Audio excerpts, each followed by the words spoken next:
Hello everyone, welcome back to differential academy. आज हम discuss करेंगे इंडियन इकोनॉमी के कंप्लीट सेशन को। देखिए, हम ऑलरेडी 3 सेशन को कवर कर चुके हैं, तो जिन लोगों ने फर्स्ट टाइम ज्वाइन किया है अभी, तो वो पुराने सेशन को ले सकते हैं। उनका लिंक मैंने नीचे डिस्क्रिप्शन में दे रखा है, ठीक है। तो पुराने सेशन में हमने अपने जो इंट्रोडक्शन ऑफ इकोनॉमिक्स से लेके जितने भी फाइनेंशियल इंस्टीट्यूट्स हैं वहाँ तक सभी टॉपिक को कवर किया था, और जो भी एग्जाम पॉइंट ऑफ व्यू से जितने भी इंपॉर्टेंट फैक्ट्स होते हैं वो सब हमने बहुत डिटेल में देखे थे। बात करते हैं देखिए आज के सेशन के बारे में कि हम आज कौन कौन से टॉपिक्स को कवर करेंगे, और जो भी हमारे एग्जाम पॉइंट ऑफ व्यू से इंपॉर्टेंट होंगे उन सभी की पॉइंट्स को भी देखेंगे, ठीक है। देखिए, फर्स्ट हमारा टॉपिक रहेगा आपका जितने भी हमारी योजनाज हैं आपकी important exam point of view से। जैसे आप बात करते हैं आपका स्किल इंडिया है, स्टार्टअप इंडिया है, आयुष्मान भारत है, ठीक है। तो ऐसी हमारी जितने भी योजना हैं आपकी जो गवर्नमेंट ने अभी रिसेंटली लॉन्च करी हैं, या फिर आपका 2019 से लेकर अब तक लॉन्च करी हैं, या फिर इससे पहले जो इनका जो फर्स्ट टर्म था उसमें आने वाली सभी योजनाओं जो कि एग्जाम पॉइंट ऑफ व्यू से इंपॉर्टेंट है सबको देखेंगे, सबकी डेट ऑफ द लॉन्च देखेंगे, और उनकी जो मेन उनकी जो की पॉइंट्स है वो देखेंगे, ठीक है। सेकंड टॉपिक डिस्कस करेंगे हम बजट। देखिए, बजट क्या होता है, क्या क्या इसके बारे में बेसिक चीज़ें होती हैं, ठीक है, वो सारी चीज़ों को देखेंगे। और बेसिकली क्या होता है, टाइप्स ऑफ बजट क्या है, ठीक है, और बजट के अंदर क्या क्या चीज़ें हम इंक्लूड करते हैं जो कि एग्जाम पॉइंट ऑफ व्यू से हमको ध्यान में रखनी है। सेकंड टॉपिक हम ये कवर करेंगे। थर्ड टॉपिक हम कवर करेंगे unemployment. What is unemployment, condition of unemployment कब होती है किसी भी कंट्री के अंदर, क्या क्या बेसिकली टाइप्स होते हैं इसके, ये देखेंगे हम, ठीक है। And the fourth topic is the revolution. कौन कौन से रिवॉल्यूशन, फॉर एग्जांपल हम कई बार क्वेश्चन आते हैं कि भाई व्हाइट रिवॉल्यूशन है, ठीक है, ग्रीन रिवॉल्यूशन है, ब्राउन रिवॉल्यूशन है, इनके जो फादर ऑफ द रिवॉल्यूशन कौन कौन है, क्या क्या इनके बेसिक फंडामेंटल जो इनके वो एम्स थे, क्या क्या मोटो थे, और कौन कौन इनके फादर थे। तो ये सारे इंपॉर्टेंट जो की पॉइंट्स हैं वो डिस्कस करेंगे। And the next point is the 5 year plan. जितने भी हमारे 5 ईयर प्लान इंट्रोड्यूस हुए अप टू आपके, देखिए जैसे इंडिपेंडेंस के बाद जितने भी हमारी जो गवर्नमेंट ने 5 ईयर प्लान इंट्रोड्यूस करे, जितने भी हमारे प्लानिंग कमीशन थे, ठीक है, और उसमें ही जितने भी सारे प्लान्स का जितना भी ग्रोथ रेट होगा वो कैसे अचीव करी, क्या क्या उनके मोटो थे, और उसके जो आपके जितने भी प्लान्स थे उसको चलने के दौरान क्या क्या हमारी एडवांसमेंट और रिफॉर्म्स हमारे आई कंट्री के अंदर, वो सारी चीज़ों को डिस्कस करेंगे बिल्कुल डिटेल में, ठीक है।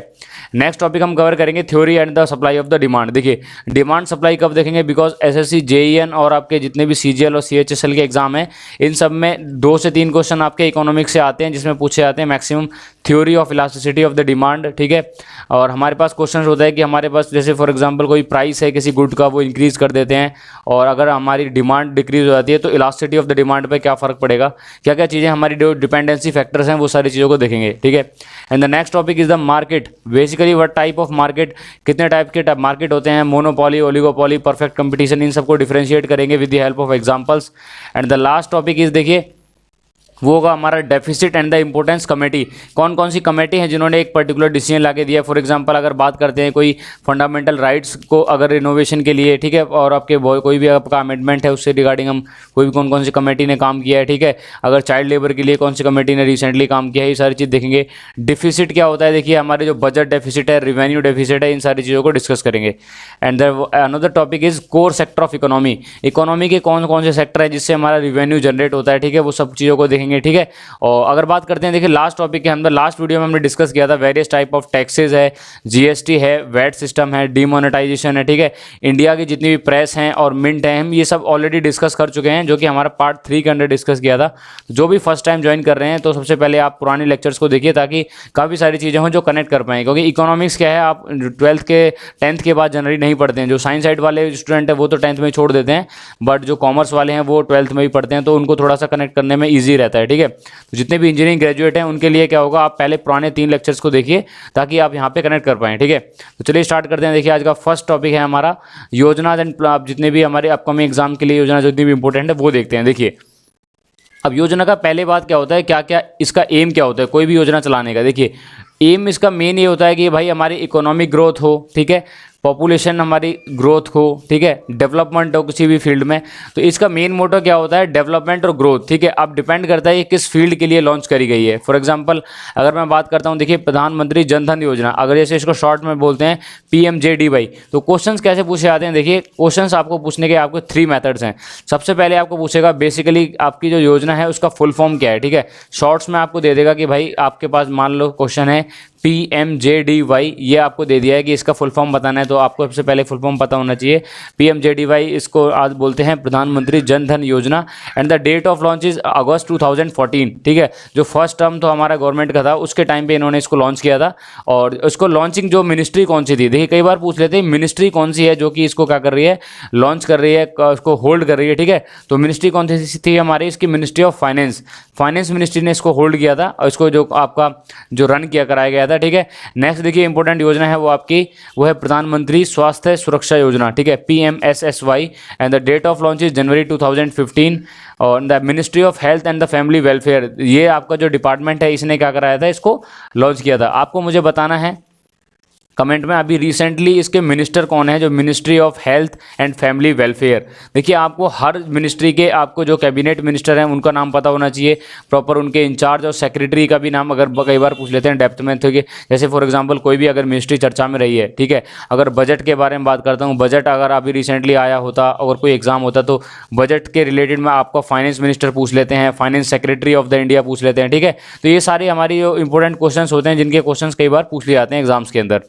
देखिए आप प्रधानमंत्री, हमारी नेक्स्ट योजना है आपकी प्रधानमंत्री मुद्रा योजना, जो डेट ऑफ लॉन्च है इसकी अप्रैल 8, 2015, and the ministry of finance is govern. ठीक है, एंड द नेक्स्ट इज प्रधानमंत्री जीवन ज्योति बीमा योजना, ये आपकी 2015 मई 9 को जो लॉन्च हुआ था, मिनिस्ट्री ऑफ फाइनेंस ने किया था इसको। ठीक है, तो ये सारी हमारी योजना है। नेक्स्ट इज प्रधानमंत्री सुरक्षा बीमा योजना, इसका क्या रहा था, मेन जो मोटो था बीमा प्रोवाइड करना हमारे जितने भी आपके जो गरीब लोग हैं। ठीक है, और जो डेट ऑफ लॉन्च थी आपकी मई 9, 2015 और मिनिस्ट्री ऑफ फाइनेंस। ठीक है, तो जितनी भी आपकी योजनाएं हैं जो आपकी जो फाइनेंस से रिलेटेड हैं, फाइनेंशियल ग्रोथ से रिलेटेड हैं, वो सारी मिनिस्ट्री ऑफ फाइनेंस ने ही आपकी जो लॉन्च की गई हैं। ठीक है, एंड द नेक्स्ट देखिए आपकी ये सारी आपका हो गया किसान विकास योजना है, GMS आपको उसको बोलते हैं गोल्डन मोनेटाइजेशन स्कीम। तो ये थोड़ी इंपॉर्टेंट है, जितने भी थोड़ी सी डिफरेंट टाइप ऑफ स्कीम है उनको मैं लिख देता हूँ इंपॉर्टेंट, तो आपको ये अच्छे से याद रखनी है। ठीक है, GMS stands for golden monetization scheme, November 4, 2015 के बाद। ठीक है, आपको मुझे क्वेश्चन बताना है कि भाई मैंने लास्ट वीडियो में डिस्कस किया था जो GST था, इसको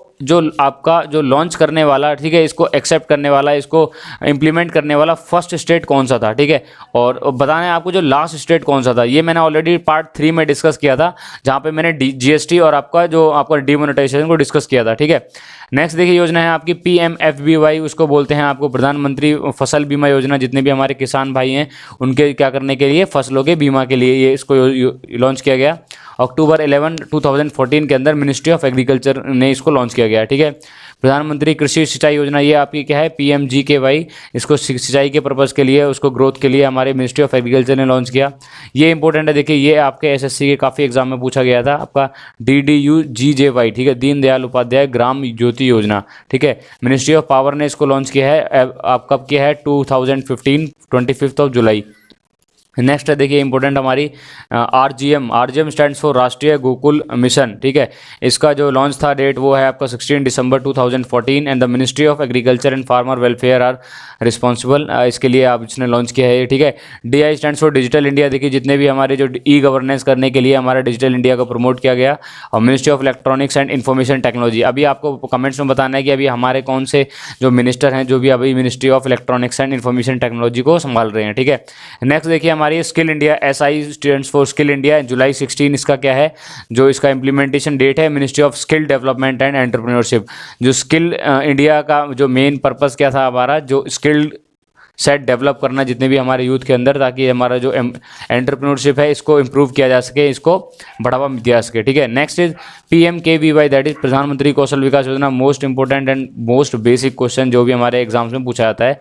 डेट ऑफ जो इसकी लॉन्च है वो है आपकी 8 जनवरी 2017, ministry of skill development and entrepreneurs, इसने इसको लॉन्च किया था। ठीक है, आप देखते हैं देखिए पॉवर्टी कंट्रोल के लिए हमारी कुछ जो आपकी स्कीम्स थी जो चलाई गई, वो है आपकी MI मेक इन इंडिया। देखिए इंडिया को आपका कंज्यूमर हब से मैन्युफैक्चरिंग हब बनाने के लिए इसको क्या करा गया, इसको एक स्टेप लिया गया। ठीक है, बिकॉज इंडिया क्या है, अभी जो पॉपुलेशन है वो आपकी बहुत ज़्यादा है, दैट मीन्स क्या है, एक अच्छा कंज्यूमर हब है, बट इसको कंज्यूमर हब से इसको क्या है, मैन्युफैक्चर हब बनाने के लिए इसको लॉन्च किया गया मेक इन इंडिया प्रोजेक्ट। ठीक है, और इसके तहत हमारी 2 स्कीम और थी, उसको बोलते हैं startup India India and stand up India. जो इम्प्लीमेंटेशन डेट है वो आपकी 25 सितंबर 2014 है। Ministry of commerce and industry ने इसको लॉन्च किया है। बेसिकली क्या है, आपको मिनिस्ट्री और जो आपका जो शॉर्ट फॉर्म है आपके जो स्कीम का, वो कई बार पूछा जाता है।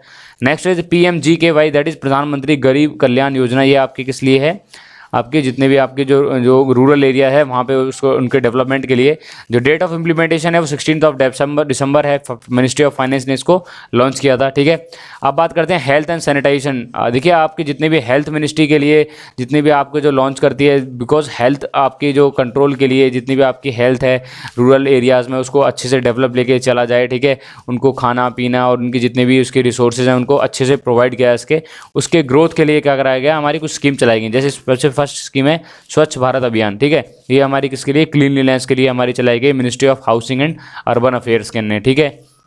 और SBA इसका क्या है, शॉर्ट फॉर्म है, कई बार पूछ लेते हैं what is the full form of SBA। Next है आपकी नमामि गंगे योजना, ठीक है। ये आपकी किसके अंडर है, मिनिस्ट्री ऑफ वाटर रिसोर्सेज। इसने क्या करा है, इसने आपकी जो जितनी भी रिवर है, आपकी गंगा रिवर है, इसको सफाई के लिए लेके काम करा गया और जिसकी प्रॉपर इरीगेशन भी अच्छे से लेके चला सके, ठीक है। नेक्स्ट देखिए नेशनल बाल स्वच्छता। ये हमारी क्या है, नेशनल बाल स्वच्छता अभियान क्लीनलीनेस से रिलेटेड है। Ministry of women and child development ने इसको लॉन्च किया था नवंबर 10, 2014 के अंदर, ठीक है। नेक्स्ट योजना है प्रधानमंत्री जन औषधि योजना। ये आपकी किसके लिए है, आपकी जितने भी रूरल एरियाज़ में आपका जितनी भी आपकी जो मेडिसिन है उसको प्रॉपर फैसिलिटी प्रोवाइड किया सके। और जो इसका इम्प्लीमेंटेशन है मार्च 2016 ministry of chemical and fertiliser ने इसको लॉन्च किया था। तो ये हमारी कुछ इंपॉर्टेंट स्कीम्स हैं जो कि आने वाले सभी एग्जाम्स के लिए इंपॉर्टेंट है, आपको ये सारी चीज़ें ध्यान में रखनी है, ठीक है। नेक्स्ट देखते हैं, देखिए BBPBY। ये क्या है, आपकी बेटी बचाओ बेटी पढ़ाओ योजना। ये क्या है, बहुत ज़्यादा चर्चा में रही थी, ठीक है। तो इसको पूछ लिया जाता है कई बार। 22 जनवरी 2015 इसका जो लॉन्च डेट है। Ministry of women and child welfare ने इसको क्या किया है, डेवलपमेंट ने इसको लॉन्च किया था, ठीक है। नेक्स्ट है आपकी पंडित दीनदयाल उपाध्याय श्रम जयते योजना, ठीक है। ये आपकी 16 अक्टूबर 2014 ministry of labour and employment, ठीक है, इसने लॉन्च किया था। और नेक्स्ट है आपकी national sports talent search scheme February 2015 and ministry of youth and affair and the sports. देखिए तो ये सारी आपकी इंपॉर्टेंट योजनाएं हैं जिनको आपको याद रखना है। आपको मैक्सिमम इनके जो डिपार्टमेंट हैं, जो गवर्नमेंट की मिनिस्ट्री हैं जिन्होंने इसको लॉन्च किया है और इनके डेट ऑफ लॉन्च है, ये आपको याद रखनी चाहिए, ठीक है। क्योंकि आने वाले एग्जाम्स में जनरली क्या होता है, इनके शॉर्ट फॉर्म पूछ लेते हैं और ज़्यादातर शॉर्ट फॉर्म ही पूछा जाता है। इसको कह देते हैं कि भाई इसका फुल फॉर्म बताना है आपने, या और पूछ लेते हैं आपके जो कौन सी जो मिनिस्ट्री है उसने इसको क्या करा है, लॉन्च किया गया है, ठीक है। नेक्स्ट इंपॉर्टेंट टॉपिक देखते हैं। देखिए जो है हमारा क्या है, बजट। अब बजट क्या है, देखिए बजट से स्टार्ट से पहले आपको पता होना चाहिए। देखिए अगर मैं एग्जांपल लेता हूँ एक जनरल बजट के बारे में। देखिए बजट जैसे अगर मान लो, जैसे आप अपने घर का एग्जांपल लेते हैं। देखिए अगर मान लो आपकी अर्निंग है वो है 10,000 रुपीज़, ठीक है। अगर आपकी अर्निंग 10,000 रुपीज़ है और अगर आप जो एस्टिमेट लगाते हो कि आपके जो एक्सपेंडिचर हैं आपके 8,000 के हैं, आपके एक्सपेंडिचर्स हैं या कि आपके खर्चे हैं, ठीक है।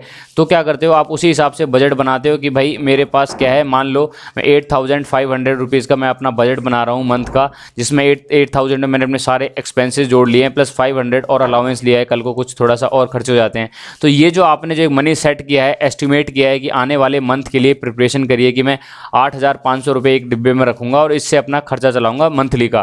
तो ये है हमारा क्या है, एक तरीके से बजट, मतलब कोई एक पर्टिकुलर टाइम के लिए सेट कर लेते हैं हम इतना मनी हम जो यूज़ करेंगे अपने एक्सपेंडिचर्स के अंदर, ठीक है। और उसका प्रॉपर हम एस्टिमेट लगाते हैं, जो लेखा जोखा रखते हैं, तो वही हमारा क्या होता है, बजट होता है, ठीक है। और बस बजट की देखिए टेक्निकल जो आपकी डेफिनेशन है वो होती है, budget is an estimation of revenue.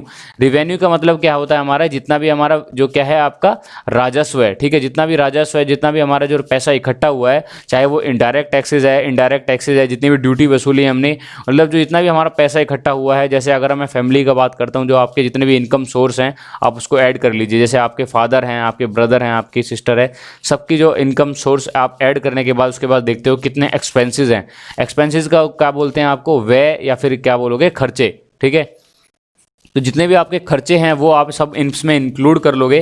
तो देखिए ये क्या है, आपका budget is estimation of revenue and expenses over a specified future period. Future period का मीनिंग क्या है, आने वाले टाइम, चाहे वो आपका बात करता हूँ 1 मंथ है, 1 ईयर है, 2 ईयर है। तो ये आपका क्या है, एक future time and usually compiled and reevaluate on the periodic basis.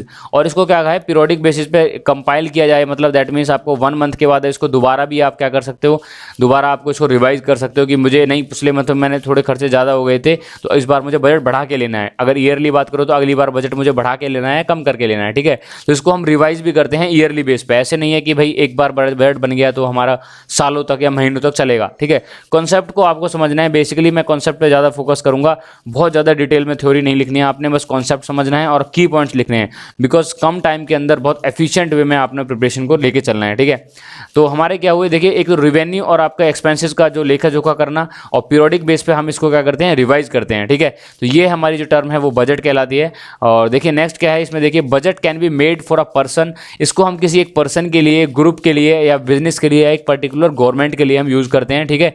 तो ये हमारा क्या है, एक तरीके से जो बेसिक डेफिनेशन और जो टेक्निकल टर्म में हम बोल सकते हैं डेफिनेशन ऑफ बजट, ठीक है। तो ये तो हुआ देखिए बजट। आप देखते हैं, देखिए बजट के बारे में अब एक्चुअल में जो बजट वर्ड कहाँ से आया, क्या क्या इसके ओरिजिन है, और अभी रिसेंटली 2020 चल रहा है तो 2020 के अंदर जो क्या क्या हमारी जो हाइलाइट्स हैं जो बजट के, ठीक है, वो सारी चीज़ों को देखते हैं। देखिए अब देखते हैं, देखिए बजट अब बेसिकली क्या है, ओरिजिन क्या है, देखिए बजट का। बजट जो वर्ड है बेसिकली अडॉप्ट किया गया है आपके एक फ्रांस वर्ड है, ठीक है। अडॉप्ट कहाँ से हुआ है बजट जो वर्ड है, BUDGET, ये इसका जो फुल फॉर्म है। ये देखिए अडॉप्ट कहाँ से हुआ है, ये अडॉप्टेड है फ्रॉम द फ्रांस, ठीक है।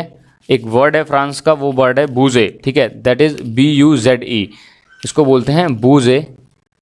और इसका मीनिंग क्या होता है, बूजे का मीनिंग होता है अ बैग ऑफ लेदर, ठीक है, अ बैग ऑफ लेदर।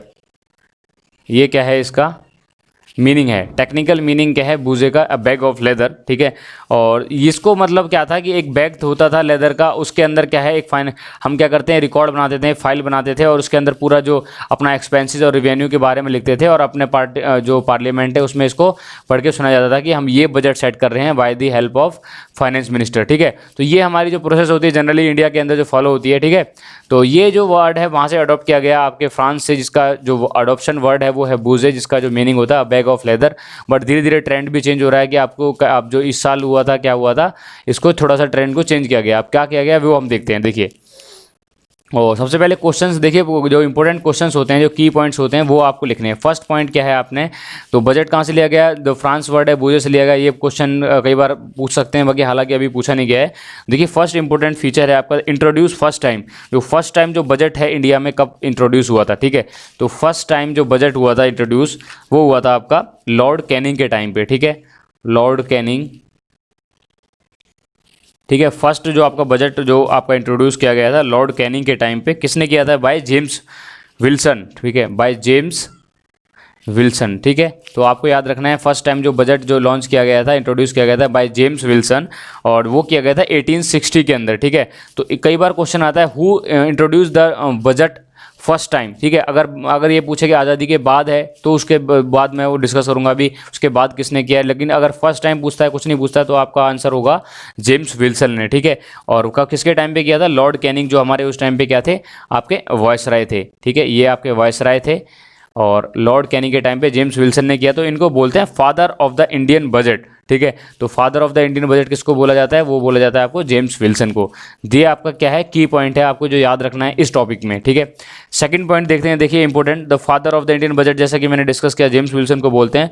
और आफ्टर इंडिपेंडेंस, आज़ादी के बाद, ठीक है, आपका क्या है 15 अगस्त 1947 के बाद जो फर्स्ट टाइम जो बजट जो इंट्रोड्यूस हुआ, वो किसने किया हमारा, वो किया R.K. षणमुख चेट्टी, ठीक है, R.K. षणमुखम चेट्टी, R.K. षणमुखम चेट्टी, ठीक है। ये एक साउथ इंडियन आपके हैं, ये क्या है, ये उस टाइम पे क्या थे, तत्कालीन फाइनेंस मिनिस्टर थे, फाइनेंस मिनिस्टर थे उस टाइम पे। तो इन्होंने जो आज़ादी के बाद फर्स्ट टाइम 26 नवंबर 1947, ठीक है, यानी कि 15 अगस्त 1947 के बाद इन्होंने जो पहली बार जो आपका आज़ाद भारत में जो पहली बार जो आपका जो इंट्रोड्यूस किया गया है जो हमारा बजट है, वो किसने किया है, आर के षणमुखम चेट्टी ने, जो कि हमारे उस टाइम पे क्या थे, तत्कालीन फाइनेंस मिनिस्टर थे, 26 नवंबर 1947। ठीक है, तो ये आपको जो फैक्ट है ये आपको याद रखना है। नेक्स्ट देखिए, इट इज़ मेंशन, आपका ये आर्टिकल कौन से आर्टिकल में जो मेंशन है आपके इंडियन कॉन्स्टिट्यूशन के अंदर, तो आर्टिकल 112, आर्टिकल 112 में क्या है, इसका मेंशन किया गया है कॉन्स्टिट्यूशन ऑफ इंडिया के अंदर। ठीक है, तो कई बार क्वेश्चन पूछा जाता है कि जो हमारा बजट है ये किस में ये आर्टिकल में मेंशन है, ये आपका आर्टिकल 112 के अंदर मेंशन है। ठीक है, और देखिए अब बात करते हैं टाइप्स ऑफ बजट के, कौन कितने टाइप्स ऑफ बजट होते हैं। देखिए आप बजट के टाइप्स देखते हैं, टाइप्स ऑफ बजट।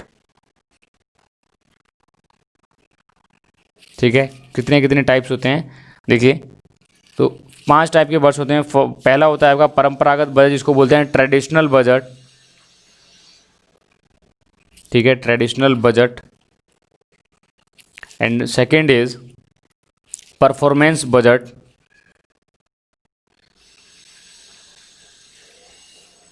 ठीक है, and the third one is outcome budget.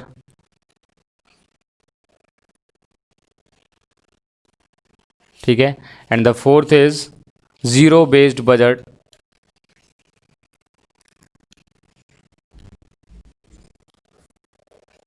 And the fifth is gender budget. ठीक है,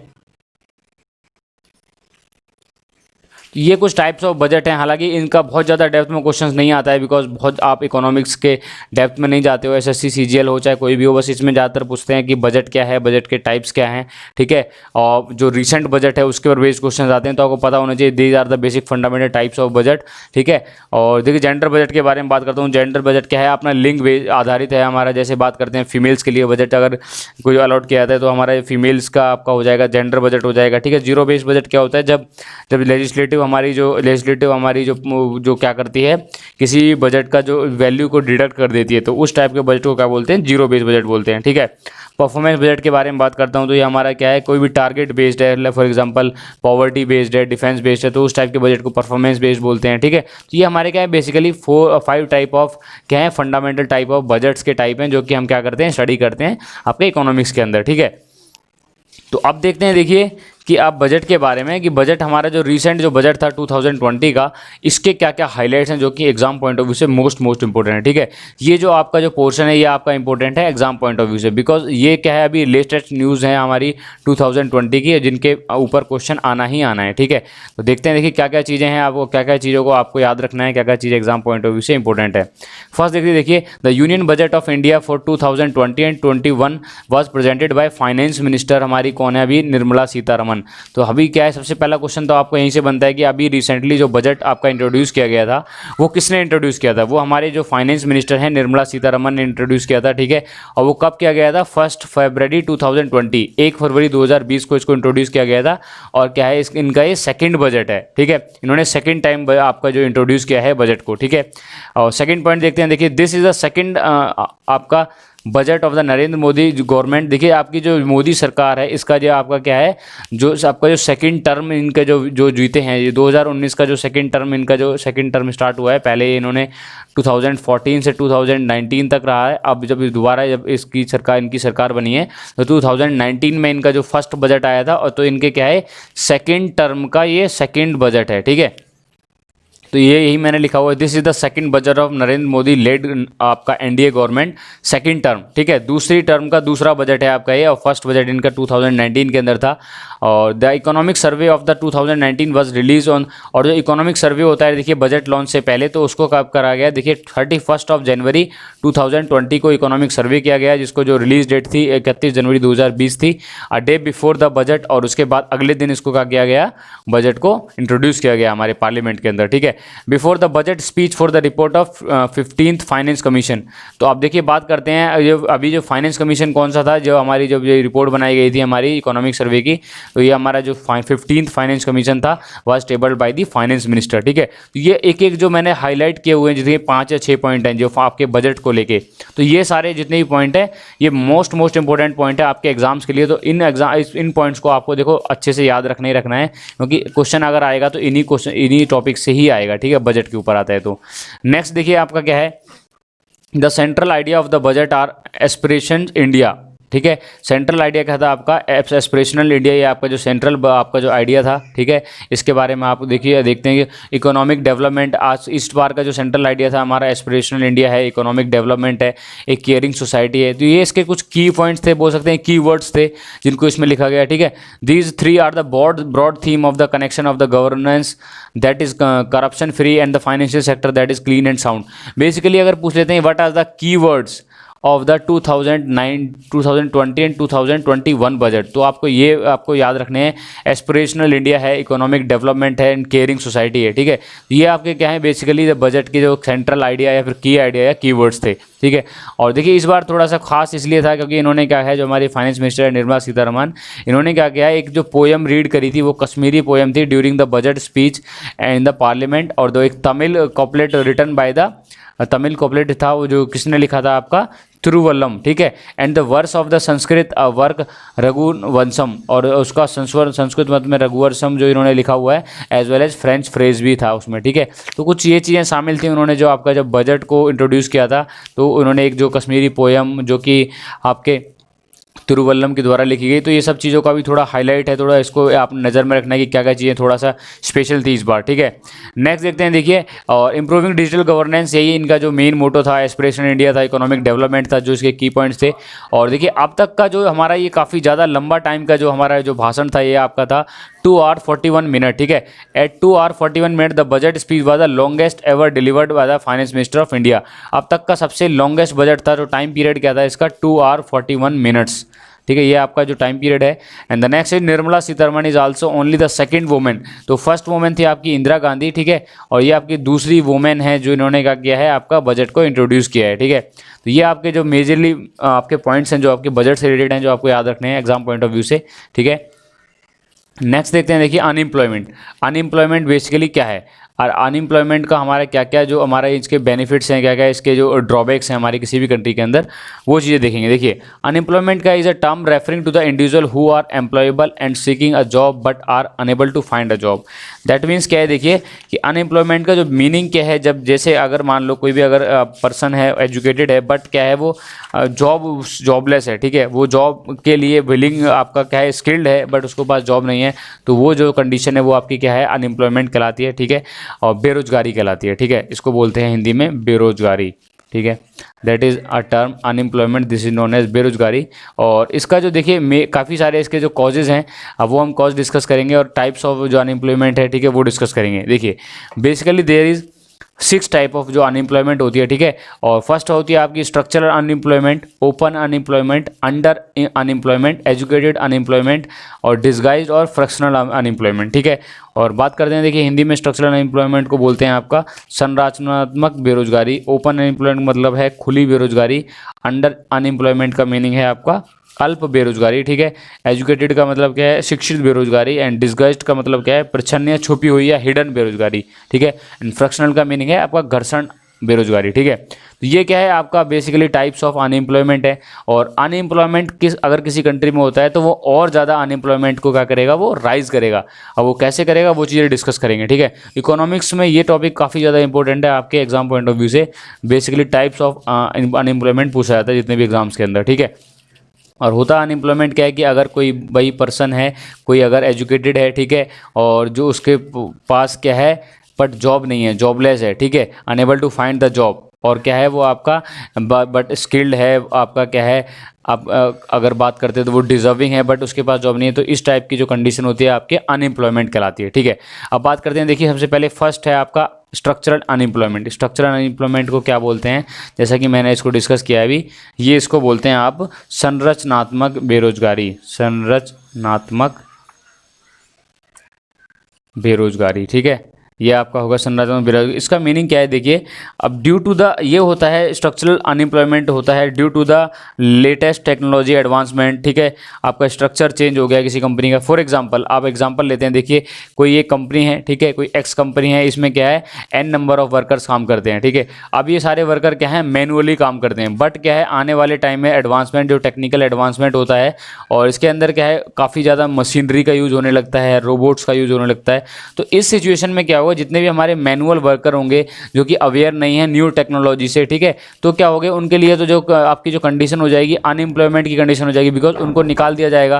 क्योंकि क्या है, जो 10 लोग काम करते थे आपका, वो काम क्या होगी एक मशीन कर देगी। दैट मीन्स क्या आएगा, उस 10 लोगों की जो जॉब होगी वो चली जाएगी और वो क्या हो जाएंगे, अनएम्प्लॉयड हो जाएंगे, ठीक है।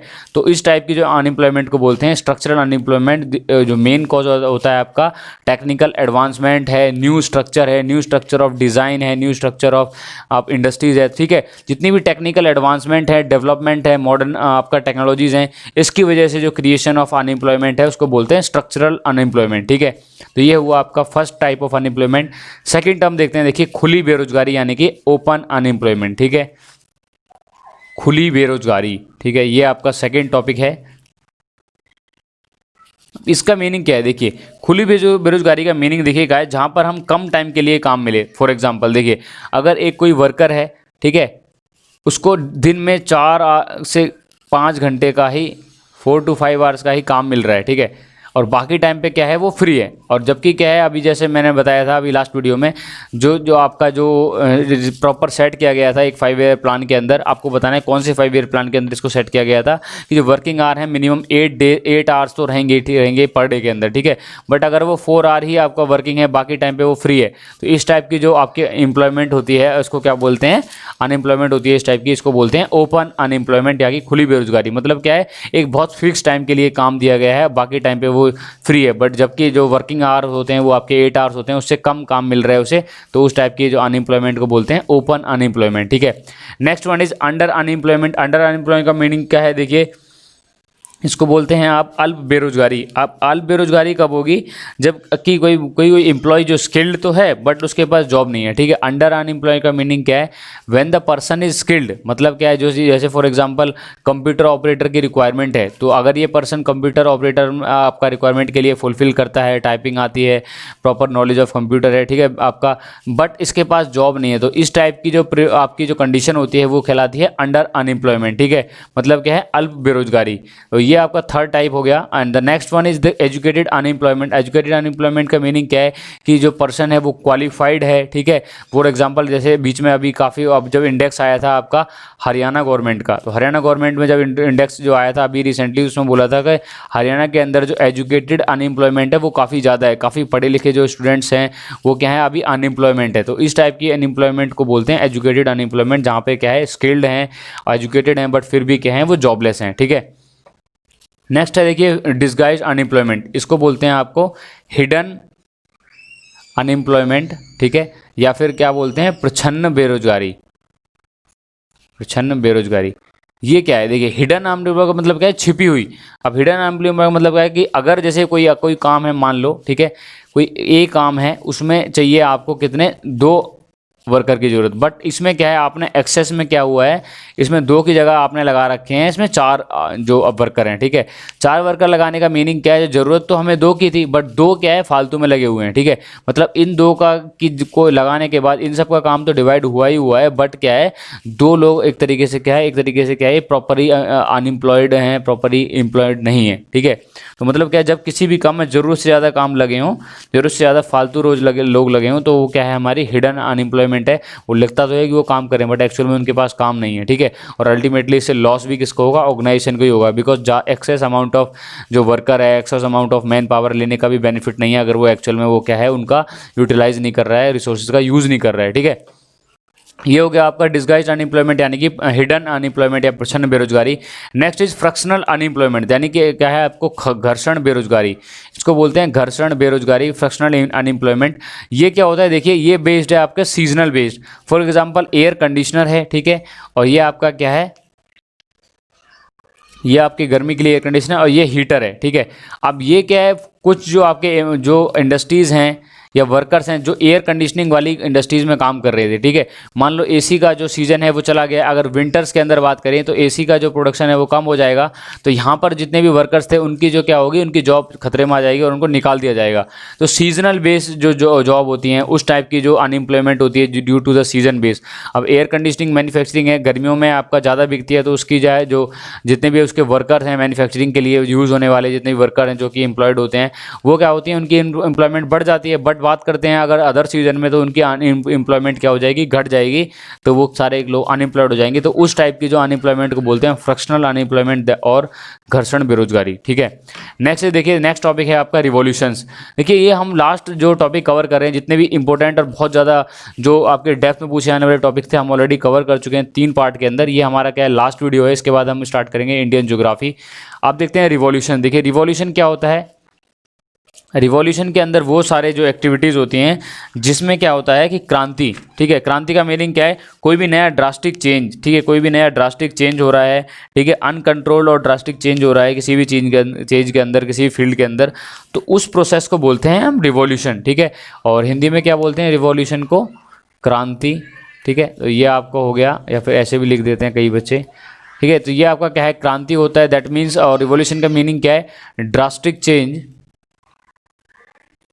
ठीक है, ड्रास्टिक और पॉजिटिव चेंज। ठीक है, पॉजिटिव चेंज है उसको रिवॉल्यूशन बोलेंगे। ठीक है, और बात करते हैं, देखिए एक अनकंट्रोल्ड और beneficial change advancement in a particular field called revolution. ठीक है, तो ये हमारा क्या होता है, रिवॉल्यूशन कहलाता है किसी भी एक पर्टिकुलर फील्ड में एक बहुत पॉजिटिव चेंज लेके आना। ठीक है, तो ये होता है आपका रिवॉल्यूशन। आप देखते हैं, देखिए काफ़ी सारे रिवॉल्यूशंस हुए इंडिया के अंदर जिन पर हमारे क्वेश्चन पूछे जाते हैं एग्जाम में। ठीक है, जैसे आपका जो अगर पूछ लेते हैं कई बार की जो ग्रीन रिवॉल्यूशन है, जो हरित क्रांति है, ये किससे रिलेटेड है, तो ये आपकी फूड ग्रेन से रिलेटेड है। ब्लू रिवॉल्यूशन है, नीली क्रांति, वो आपकी फिश प्रोडक्शन से है। तो ये सारी चीज़ें पूछ ली जाती हैं। ठीक है, और इनके जो फादर ऑफ रिवॉल्यूशन, जो किसने इसको क्या करा गया, इसको इंट्रोड्यूस किया है, किसने इसकी शुरुआत की गई और कौन से पीरियड में की गई, मेनली पूछा जाता है। देखिए जो कौन कौन से जो इसके रिवॉल्यूशन है और कौन कौन से फील्ड और फादर के बारे में। पीरियड हालांकि अभी तक नहीं पूछा गया, बट आप जितने भी आपके जैसे MPPSC है, UPPSC है, UPSC के एग्जाम्स हैं, उनमें कई बार पीरियड्स भी पूछ लेते हैं। ठीक है, तो डिस्कस करते हैं। देखिए फर्स्ट हमारा रिवॉल्यूशन है वो आपका ग्रीन रिवॉल्यूशन है, यानी कि हरित क्रांति, जो आपका स्टार्ट हुआ किसके लिए, एग्रीकल्चर्स के लिए। ठीक है, यानी कि फूड ग्रेन्स के लिए। और जिसके जो आपके जो फादर थे वो आपके थे MS Swaminathan. Very very important question for the upcoming exam point of view. ठीक है, ये सबसे ज़्यादा पूछा जाने वाला क्वेश्चन है। वाइट रिवॉल्यूशन और आपका ऑपरेशन फ्लड। ठीक है, ये आपका क्या है, आपका क्या है, दुग्ध क्रांति, या फिर इसको बोलते हैं श्वेत रिवॉल्यूशन। ये किसके लिए था, देखिए आपका ये था आपका production of milk and dairy product. जितने भी आपके दूध से बनने वाले प्रोडक्ट हैं, दूध है, इन सब का जो प्रोडक्शन बहुत ज़्यादा बढ़ के कराया जाए, तो ये हमारा किस में कराया गया था, 1970 से लेकर 1996। और वर्गीस कुरियन, ठीक है, ये भी हमारा बहुत इंपॉर्टेंट है, काफ़ी ज़्यादा पूछा गया जाने वाला क्वेश्चन है। नेक्स्ट इज ब्लू रिवॉल्यूशन, ये आपका फिश और एक्वास जितने भी हमारे एनिमल्स हैं उनके लिए है। डॉक्टर अरुण कृष्णन, ये इसके क्या हैं, इसके फादर हैं आपके रिवॉल्यूशन के। 1973 से लेकर 2002 तक ये पीरियड में रहा। नेक्स्ट है गोल्डन रिवॉल्यूशन, है आपके फ्रूट्स और हनी और हॉर्टिकल्चर से रिलेटेड। और निरपक्ष तुटेज इसके क्या हैं, आपके फादर ऑफ रिवॉल्यूशन है। नेक्स्ट है सिल्वर रिवॉल्यूशन, रिलेटेड है आपके एग से, प्रोडक्शन से। येलो रिवॉल्यूशन है आपके ऑयल सीड से। आपके सैम पित्रोदा इसके कौन है, इसके फादर ऑफ रिवॉल्यूशन है। पिंक रिवॉल्यूशन है आपके किसके लिए, प्याज के लिए, फार्मास्यूटिकल्स लिए। और आपका नेक्स्ट है ब्राउन रिवॉल्यूशन, जो आपके क्या है, लेदर के लिए। और आपका कॉफ़ी बाइट्स, यानी कि आपका जो कॉफ़ी जो बीन्स होते हैं, जो कोको है, उसके लिए है। और हीरलाल इसका चौधरी क्या है, इसके जो फादर ऑफ रिवॉल्यूशन है। रेड रिवॉल्यूशन है आपका मीट और टमाटो से रिलेटेड। और विशाल तिवारी इसके कौन थे, फादर ऑफ रिवॉल्यूशन थे। 1980s के अंदर इसको जो इंट्रोड्यूस किया गया। ठीक है, गोल्डन फाइबर रिवॉल्यूशन है आपके जूट प्रोडक्शन के लिए। ठीक है, नेक्स्ट इज एवरग्रीन रिवॉल्यूशन, ये है आपका overall production of agriculture. MS Swaminathan ने इसको लॉन्च किया था अगेन 2017 से लेकर 2022 तक, यानी कि अभी भी इसमें ये क्या है, इंट्रोड्यूस जो करा हुआ है, ये रनिंग में है। ठीक है, ब्लैक रिवॉल्यूशन, ये क्या है आपका पेट्रोलियम और पेट्रोलियम प्रोडक्ट, ये आपका जो काली क्रांति है। ठीक है, और नेक्स्ट है आपका देखिए सिल्वर फाइबर रिवॉल्यूशन, ये आपका कॉटन यानी कपास से रिलेटेड है। आपका 2000 सन के अंदर इसको इंट्रोड्यूस किया गया। राउंड रिवॉल्यूशन है आपका पोटैटो यानी कि गोल क्रांति। ठीक है, अगला है प्रोटीन रिवॉल्यूशन, एग्रीकल्चर और हायर प्रोडक्शन के लिए आपका क्या है, कॉइन्ड बाय नरेंद्र मोदी। तो ये क्या है हमारा, देखिए मोस्ट इंपॉर्टेंट है, क्योंकि अभी रिसेंटली क्या है, ये वर्किंग में है। और कॉइन्ड बाय हमारे जो प्राइम मिनिस्टर हैं, इनके द्वारा इसको क्या करा गया है, इंट्रोड्यूस करा गया है। ग्रे रिवॉल्यूशन है फर्टिलाइजर आपका 1960 से लेकर 1970 तक। तो ये कुछ हमारे इंपॉर्टेंट जो रिवॉल्यूशंस हैं, जो कि हमारे एग्जाम पॉइंट ऑफ व्यू में पूछे जाते हैं। ठीक है, तो ये आपको याद रखने हैं। ठीक है, और साथ साथ देखिए मैं एक छोटा सा टॉपिक और डिस्कस करता हूँ, हमारे जितने भी कुछ एगमार्क्स हैं। ठीक है, कौन कौन से एगमार्क्स हैं जो हम डिस्कस करते हैं। देखिए एगमार्क फर्स्ट डिस्कस करते हैं ISI। तो ISI एगमार्क होता है आपका इंडस्ट्रियल प्रोडक्ट के लिए। ठीक है, इसको यूज़ करते हैं हम इंडस्ट्रियल प्रोडक्ट के लिए। और ISO होता है हमारा, ISO जो आपका जो स्टैंडर्ड है ये यूज़ करते हैं हम क्वालिटी के लिए। क्वालिटी ऑफ प्रोडक्ट हमारी ISO सर्टिफाइड है, दैट मीन्स क्या है हमारा, ये क्वालिटी के लिए यूज़ किया जाता है जितने भी हमारे एक मार्क हैं, ठीक है। BIS हॉलमार्क, जो BIS हॉलमार्क हम यूज़ करते हैं, देखिए गोल्ड एंड सिल्वर प्योरिटी के लिए, जितने भी हमें हमारे ऑर्नामेंट्स हैं, ज्वेलरी हैं, इन पे क्या है BIS हॉलमार्क यूज़ करते हैं।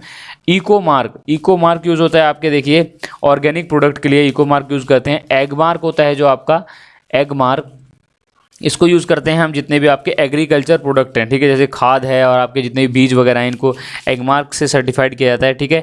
FPO क्या होता है आपका, हाइजेनिक प्रोडक्ट के लिए हम इसको स्टैंडर्ड जो लोगो है यूज़ करते हैं।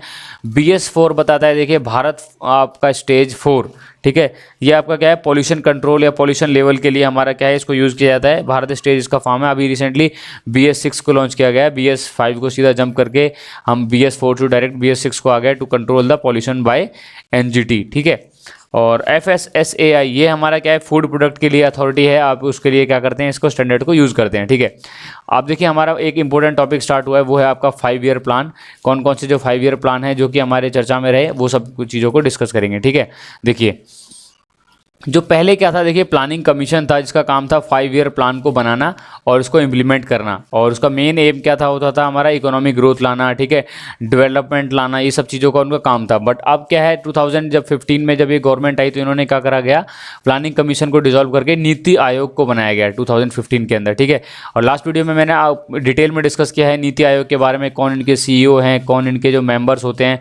जिन लोगों ने वीडियो नहीं देखी है उसको वीडियो देखिए और अपने जो जितने भी फ्रेंड्स में शेयर कीजिए, और मुझे पता लगता रहे कि कितने स्टूडेंट्स को देख रहे हैं, और मैं आने वाली वीडियोस को बहुत अच्छे से आपके लिए प्रिपेयर करूं, ठीक है। देखिए आपके डिस्कस करते हैं आप जितने भी हमारे 5 ईयर प्लान्स हैं उनके बारे में। देखिए फर्स्ट 5 ईयर प्लान जो आपका इंट्रोड्यूस किया गया है 1951 से लेकर 1956 के अंदर, और आप देखिए हर 5 ईयर प्लान की कुछ खासियत हैं, क्या क्या उन्होंने जो उनके एम थे और कैसे कैसे चीज़ों को लेके चला गया, वो सारी चीज़ों को देखेंगे, ठीक है। और ये देखेंगे कि हमारा भाई मेन जो मोटो था जो 5 ईयर प्लान का, वो क्या था, ठीक है। बिकॉज अगर हमारे पास मोटो आपको पता है, दैट मीन्स क्या है, आपको पता लगेगा कि क्या क्या चीज़ें अच्छी हुई हैं, क्या क्या चीज़ें खराब हुई हैं, ठीक है। देखिए तो फर्स्ट 5 ईयर प्लान आपका जिसकी टारगेट रखी गई थी वो 2.5% इसकी टारगेट रखी गई थी, और ग्रोथ रेट इसकी टारगेट रखने के बाद इसको जो अचीव किया गया वो क्या है, इसकी एक्चुअल ग्रोथ रेट थी वो 3.6% थी। दैट मीन्स क्या है, देखिए ये बहुत अच्छा रहा जो फर्स्ट 5 ईयर प्लान है। और देखिए इस टाइम पे इसका जो मेन जो मोटो था वो क्या था, आपका एग्रीकल्चर ग्रोथ करना और आपका इरीगेशन को डेवलप करना, ठीक है। अब देखिए जब हमारा आज़ादी के बाद जब क्या था, देश की जो अर्थव्यवस्था थी वो काफ़ी खस्ता थी, एग्रीकल्चर सेक्टर बिल्कुल ठप था, इंडस्ट्रियल रिवॉल्यूशन की काफ़ी ज़्यादा ज़रूरत थी। तो सबसे पहले हमारी जो ग्रोथ रेट जो इन्होंने स्टार्ट करी विद द हेल्प ऑफ क्या करा, इन्होंने पहले टारगेट रखा कि हमें पहले एग्रीकल्चर को प्रमोट करना है, ठीक है। आप लोग जो किसान भाई हैं उनको हेल्प करनी है और प्रॉपर इंफ्रास्ट्रक्चर डेवलप करना है आपका जो फार्मर्स के लिए, ताकि क्या हो, जो हमारी जो मेन क्या है आपकी जो जो भूख है लोगों की, ठीक है, मतलब जो बेसिक नीड्स है, रोटी कपड़ा मकान, उनके लिए काम किया गया, और बेसिकली क्या है एग्रीकल्चर सेक्टर के लिए काम किया गया, ठीक है। फोकस क्या था हमारा, एग्रीकल्चर था, प्राइस स्टेबिलिटी था, और इंफ्रास्ट्रक्चर ऑफ द एग्रीकल्चर के लिए काम किया गया। और बेस्ड किस पे था, देखिए ये था आपका हैरोल्ड डोमर मॉडल, ठीक है। तो हैरोल्ड डोमर मॉडल था, और ये 5 ईयर प्लान जो कॉन्सेप्ट था बेसिकली ये कहाँ से लिया गया था, हमारा अडॉप्ट किया गया है रसिया से। तो कई बार पूछ लेते हैं ये 5 ईयर प्लान जो कॉन्सेप्ट है ये रसिया से लिया गया है, ठीक है। और देखिए हमारा हॉर्बर आपका जो डोमर मॉडल है इस पर बेस्ड था 5 ईयर प्लान, और इसी टाइम पे हमारा 1956 में क्या करा गया, UGC की स्थापना भी की। और जो हमारा दामोदर वैली है, हीराकुंड है, और आपके भाखरा नंगल प्रोजेक्ट, जो आपके ये तीनों प्रोजेक्ट भी आपके इसी जो प्लान के दौरान ही इनको क्या करा गया, स्टैब्लिश किया गया, ठीक है। तो ये हमारे कुछ मेजर हाईलाइट्स थे जो हमने डिस्कस करे। और बात करते हैं, ये देखिए सक्सेसफुल प्लान था बिकॉज इसकी जो ग्रोथ रेट है एस्टिमेटेड 2.5 थी, और इन्होंने अचीव किया कि 3.6% की ग्रोथ रेट अचीव की, ठीक है। अब देखते हैं, देखिए नेक्स्ट जो 5 ईयर प्लान बेसिकली क्या है, आपको क्वेश्चन पूछे जाते हैं 5 ईयर प्लान के ग्रोथ रेट के बारे में, मेन इनकी थीम के बारे में, जो इनके मेन फोकस क्या था ये पूछ लेते हैं, और पूछ लेते हैं किसने इंट्रोड्यूस किया और क्या क्या चीज़ें इस टाइम पे पूछी गई, ठीक है। नेक्स्ट जो हमारा सेकंड 5 ईयर प्लान था उसका जो हमारा मेन थीम था हमारा क्या था, plan was establish the heavy manufacturing industry. देखिए पहला हमारा सक्सेसफुल होने के बाद इन्होंने क्या करा, इंडस्ट्रियों के लिए काम किया, बट थोड़ा सा क्या हो गया, फेलियर हो गया, और ये क्या हो गया, हमारी जो टारगेट ग्रोथ थी वो क्या हो गई, हमारी डिक्रीज हो गई। 4.5 जो टारगेट हमारी क्या थी, एक्सपेक्ट करी गई थी, बट एक्चुअल 4.27 इन्होंने अचीव की। बात करते हैं 1956 से लेकर 1961 तक ये चला, ठीक है। फोकस इनका मेन था हमारा इंडस्ट्रियल ग्रोथ और रैपिड इंडस्ट्रियलाइजेशन, ठीक है। It was also known as PC Mahalanobis, ठीक है। जो PC हमारे जो उनका नाम था प्रफुल्ल चंद महानोबिस, ठीक है। इन्होंने जो प्लान दिया गया था, इन्होंने क्या करा गया था, इसको लॉन्च किया 19 जून को, ठीक है। और इसको 19 जून को क्या बोलते हैं, स्टैटिक्स डे भी आपको बोलते हैं, ठीक है। तो ये आपको ध्यान रखना है, 19 जून को स्टैटिक्स डे बोला जाता है। और इन्होंने मेनली एम्फेसाइज किया, देखिए हैवी और बेसिक इंडस्ट्रीज, जितनी भी हमारी भारी इंडस्ट्रीज़ हैं और आपकी जो बेसिक जो नीड्स जो फॉलो होती हैं वो वाली इंडस्ट्रीज़ को इन्होंने प्रमोट करने के लिए काम किया गया, ठीक है। और इस टाइम पे देखिए क्या हमारे मेन जो की पॉइंट्स हुए, देखिए फर्स्ट में पहले क्या, इसी टाइम पे इस्टेब्लिशमेंट हुई हमारी भिलाई स्टील प्लांट, और किसके साथ कॉपरेशन के साथ, हमारा रसिया के साथ मिलके, ठीक है। दुर्गापुर स्टील प्लांट को जो इसी टाइम पे इस्टेब्लिश किया गया वेस्ट बंगाल के अंदर with the cooperation of Britain, ठीक है। और राउरकेला हमारा बनाया गया Orissa with the cooperation of Germany. और इंटीग्रल कोच फैक्ट्री हमारी बनाई गई कोयम्बटूर के अंदर, जो कि कर्नाटका के अंदर है। और चितरंजन लोकोमोटिव वर्क जो इंडियन रेलवे के अभी जो लोकोमोटिव बनाती है वो आपका कहाँ है, आपके वेस्ट बंगाल के अंदर। तो ये कुछ हमारे जो की पॉइंट्स है इंडस्ट्रियल, देखिए इंडस्ट्रियल रिवॉल्यूशन करना है तो हमारी इंडस्ट्रीज को डेवलप करना होगा। तो इन्होंने जो मेजर 4 हमारे जो ये 5 आपके जो क्या हैं इंडस्ट्रियल रिवॉल्यूशन कराए गए हमारे in the field of government sectors, ठीक है। तो ये हमारा सेकंड टॉपिक है। And the third one is the third target growth. आपका थर्ड जो 5 ईयर प्लान था आपका, जिसकी टारगेट ग्रोथ थी 5.6 और जो एक्चुअल ग्रोथ थी 2.84। दैट मीन्स क्या है, ये काफ़ी बुरी तरीके से क्या हो गया, ये फेल हो गया, ठीक है। और जो पीरियड है that is 1961 to 1966 and the focus are on heavy and basic industries. और इसका भी देखिए फोकस वही था आपका, जो बेसिक और जो हैवी इंडस्ट्रीज़ है उनको डेवलप करना, और जो सेल्फ डेवलपमेंट है और उसको अच्छे से डेवलप किया जाए, फूड ग्रेन्स और जब का एक्सपेंशन किया जाए इंडस्ट्रियलाइजेशन का, ये इसके क्या थे, बेसिक थीम्स थे, ठीक है। और बट इस टाइम पे देखिए 2 चीज़ें थोड़ी सी हुई आपको, इसकी वजह से ये डिमोलिश हो गया बहुत बुरी तरीके से। फर्स्ट हुआ था आपके 2 वॉर हुए थे इस टाइम पे। First is with China in 1962, जो कि हमने लूज़ कर दिया था, ठीक है। और जो आपका जो 1965 के अंदर हुआ था वॉर विद पाकिस्तान, जो हमने क्या किया था, जिसको जीता था, ठीक है। तो इसकी वजह से क्या हुआ, बहुत इकोनॉमिक क्राइसिस हुए। और 1966 में एक फेमाइन हुआ जिसको क्या बोलते हैं, अकाल पड़ा था। और तो ये 3 जो मेजर रीज़न थे आपके इस जो 5 ईयर प्लान को जो क्या करने होने के लिए अनसक्सेसफुल साबित हुआ इसी वजह से, ठीक है। प्रॉपर इसके बाद इन्होंने रीज़न भी दिया था। और फिर 1966 से लेकर 1969 तक इन्होंने प्लान हॉलीडे किया था कि ये सारी जितने भी 3 जो हमारे क्या हुए जो सीवियर प्रॉब्लम्स आई, जैसे हमारे 2 वॉर हैं और एक आपका अकाल पड़ा था 1966 के अंदर, इन सब के उभरने के लिए हमारा क्या है, आपका जो 5 ईयर प्लान को क्या करा गया, ड्रॉप किया गया कुछ टाइम के लिए और प्लान हॉलीडे लगाया गया। और उसके बाद देखिए 1969 के बाद दोबारा से 5 ईयर प्लान लॉन्च हुआ 5.7% की टारगेट ग्रोथ रेट को लेके, ठीक है। बट ये भी क्या हुआ, हमारा फेल हुआ और 3.2% इसकी एक्चुअल ग्रोथ रेट रही। और बात करते हैं देखिए थीम के ऊपर। थीम इनका था economic development with stability and achieving the self dependency. मतलब क्या है इसका, स्थिरता के साथ आर्थिक विकास, ठीक है। मतलब क्या है, सेल्फ सफिशिएंसी और सेल्फ इंडिपेंडेंसी का के लेकर बात करी गई और इकोनॉमिक डेवलपमेंट की बात करी गई, ठीक है। इकोनॉमिक डेवलपमेंट कैसे की जाए, और इन्होंने मेन और जितने भी फॉरेन एड था उस पर क्या करा गया, उस टाइम पे बैन करा गया। और मेनली क्या है, इंटरनल डेवलपमेंट पे काम किया गया, क्योंकि फॉरेन अगर एड होगी तो इंटरनल जितने भी हमारी इंडस्ट्रीज़ हैं वो धीरे धीरे क्या हो जाएंगी, ठप कर जाएंगी, कोलैप्स कर जाएंगी, ठीक है। और इसी टाइम पे हमारी क्या करी गई, इंडस्ट्रियल डेवलपमेंट के लिए सेल की स्थापना की गई 1972 के अंदर। और स्टील प्लांट जो हमारे विजयनगर कर्नाटका के अंदर है उसको लॉन्च किया गया, ठीक है। और देखिए इस टाइम के अंदर, इस टाइम पे एक जो प्रॉब्लम भी आई थी वो आपकी क्या आई थी, जो माइग्रेशन हुआ था रिफ्यूजीज़ का, ठीक है। जो हमारे देखिए जो हमारे जो बांग्लादेश है, ये आपका ईस्टर्न बांग्लादेश है, ठीक है। और ये वेस्टर्न बांग्लादेश है, और ये आपका जो पाकिस्तान है, मान लो इसको मैं बोलता हूँ, ये आपका क्या है, वेस्टर्न पाकिस्तान। तो 1971 के अंदर इसी टाइम के पीरियड के अंदर जो हमारे जो देखिए वेस्टर्न जो आपका जो पार्ट, जो ईस्टर्न पार्ट था, इससे लोगों ने क्या करा था, माइग्रेट किया था, ठीक है, पाकिस्तान के अंदर, ठीक है। तो इसकी वजह से क्या हो गया, काफ़ी ज़्यादा problems I, migrations of the Bangladesh हुआ। तो इस टाइम पे हमारा क्या एनआरसी को हमारा क्या बना, इंट्रोड्यूस किया गया, जिसको बोला गया नेशनल सिटीजनशिप फॉर रिफ्यूजीज, ठीक है, due to the migration of Bangladesh person in 1971 war जो हमारा हुआ था, ठीक है। और तो इसकी वजह से प्लान वाज क्या हो गया, ये फेल कर दिया गया, ठीक है, ये प्लान हमारा इसी वजह से। तो नेक्स्ट देखते देखिए 5th प्लान हमारा 1974 से 1979, जिसकी टारगेट ग्रोथ थी आपकी 4.4 और जो आपका एक्चुअल ग्रोथ था 4.9 आगे। इसके बाद हमारा जो ग्रोथ है वो क्या होगी, अब बढ़ने लगी दोबारा से, ठीक है। और हमारे जो उसके बाद बात करते हैं फोकस के बारे में, तो removal of poverty, attainment of the self reliance. तो जो गरीबी हटाने का जो मेन क्या था, इसका जो थीम था। और इस टाइम पे देखिए हमारी क्या क्या चीज़ें इंट्रोड्यूस की गई, पॉपुलेशन कंट्रोल के लिए हमारी जो पॉलिसी बनाई गई 16 अप्रैल 1976 को, और 1 चाइल्ड पॉलिसी बनाई गई, ठीक है। इसी टाइम पे जो आपका जो इमरजेंसी लगाई गई थी हमारी, national emergency due to internal disturbance, ठीक है। और जो नसबंदी वगैरह कराई गई थी, तो उस टाइम पे हमारा क्या हुआ था, ये 76 1975 टू 1976 ये पूरा वाला टाइम पीरियड है, तभी का ये टाइम पीरियड, ठीक है।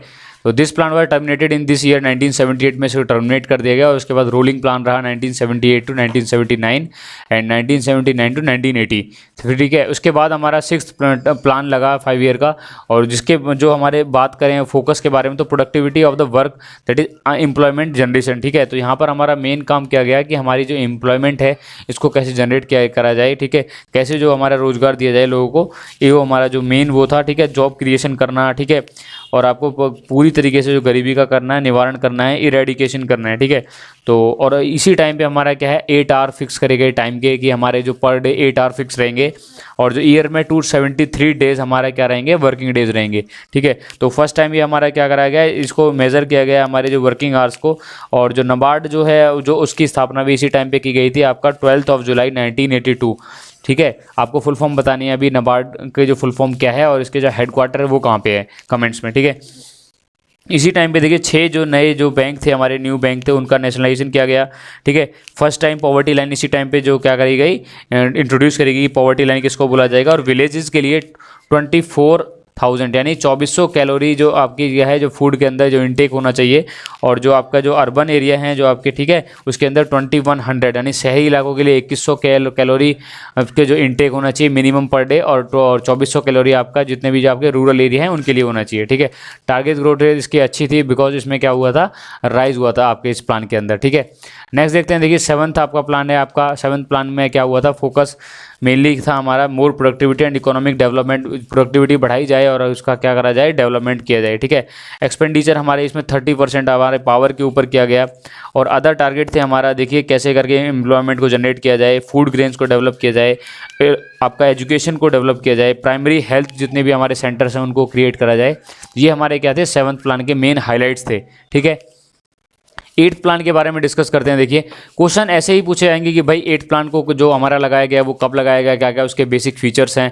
टारगेट ग्रोथ रेट पूछ लेते हैं। देखिए सीजीएल में कई बार पूछा जाता है कि what is the basic target growth rate of the second 5 year plan, ये कौन से टाइम पे प्लान हॉलीडे लगा था, जो बोकारो जो स्टील प्लांट है वो कब हमारा इंस्टॉल किया गया था, ठीक है, किसके हेल्प से किया गया था, किसके कोलैबोरेशन से किया गया था, ये सारे क्वेश्चन पूछ लिए जाते हैं।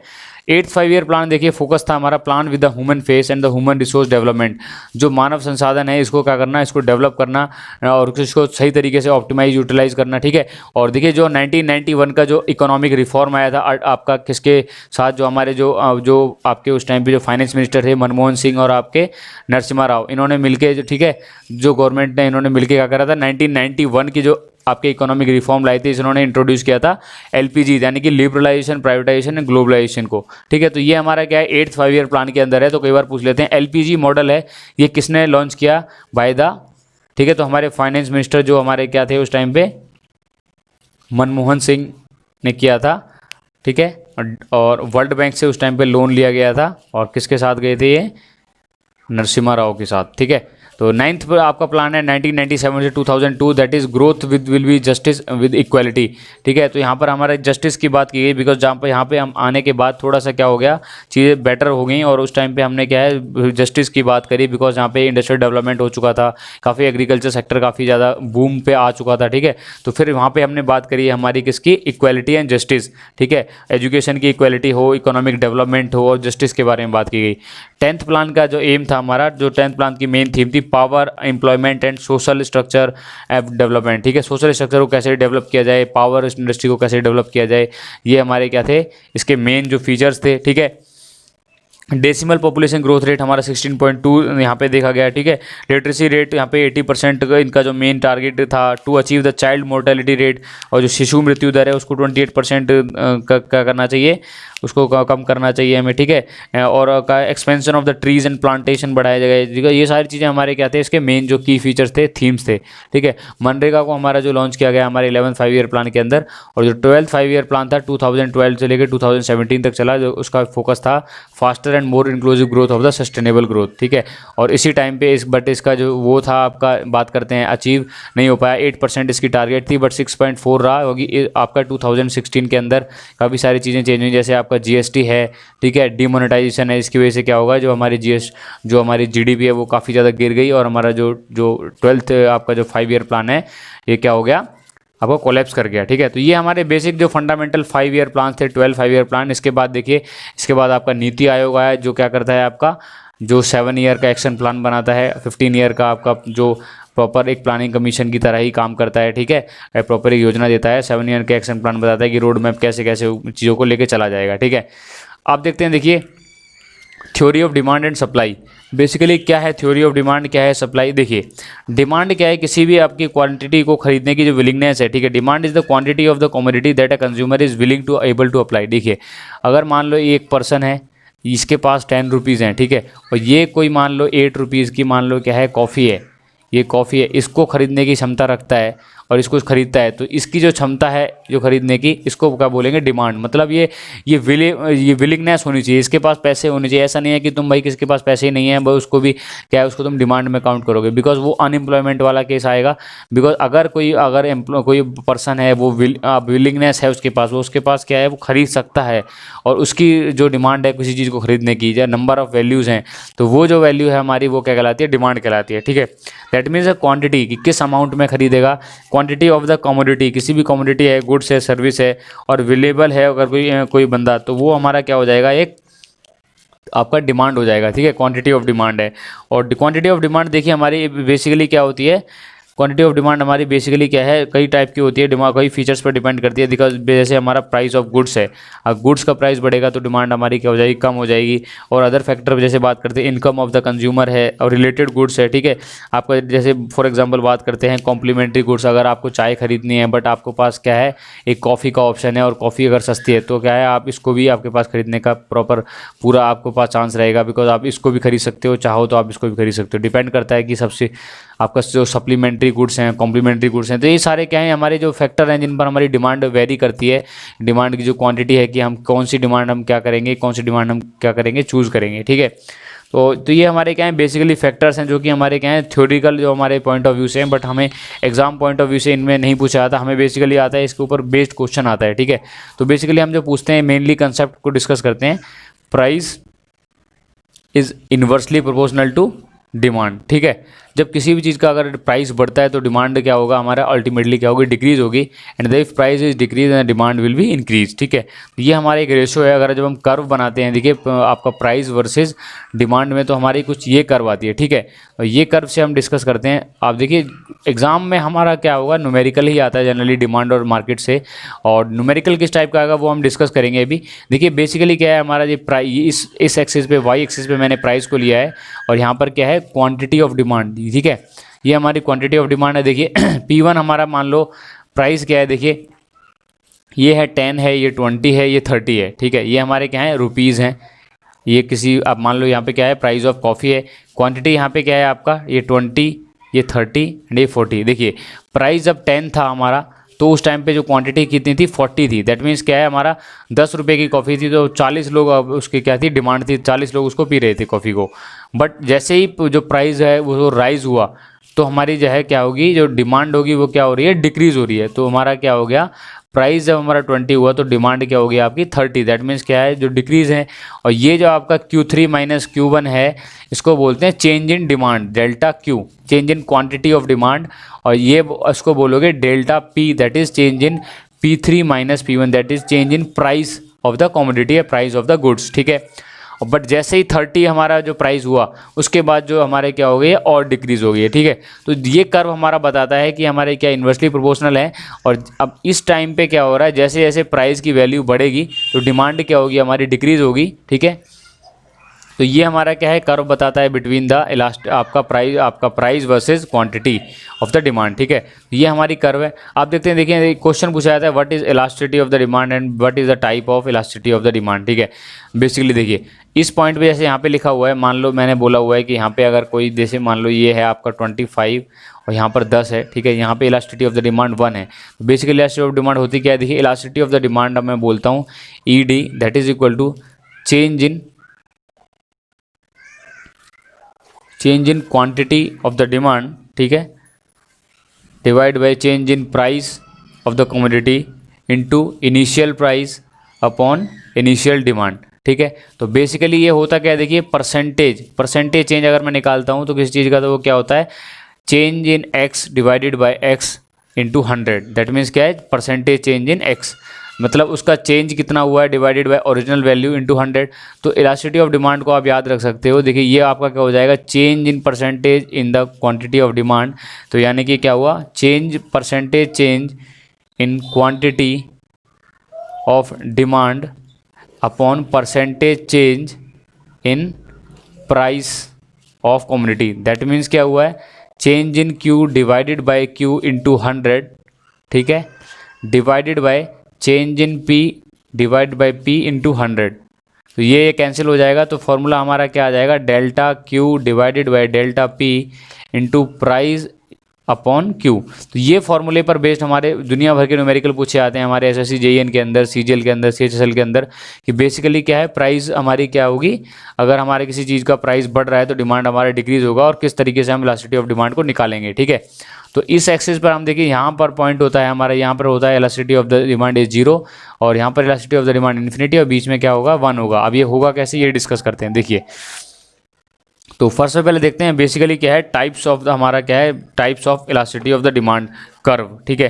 तो सबसे पहले बात करते हैं, देखिए तो फर्स्ट एग्जांपल लेते हैं कि अगर हमारा, ठीक है, यहाँ पर मैंने लिया है एक्स एक्सिस पे हमारा क्या है, डिमांड है, ये क्यू है हमारा क्वांटिटी ऑफ डिमांड, और ये है प्राइस, ठीक है।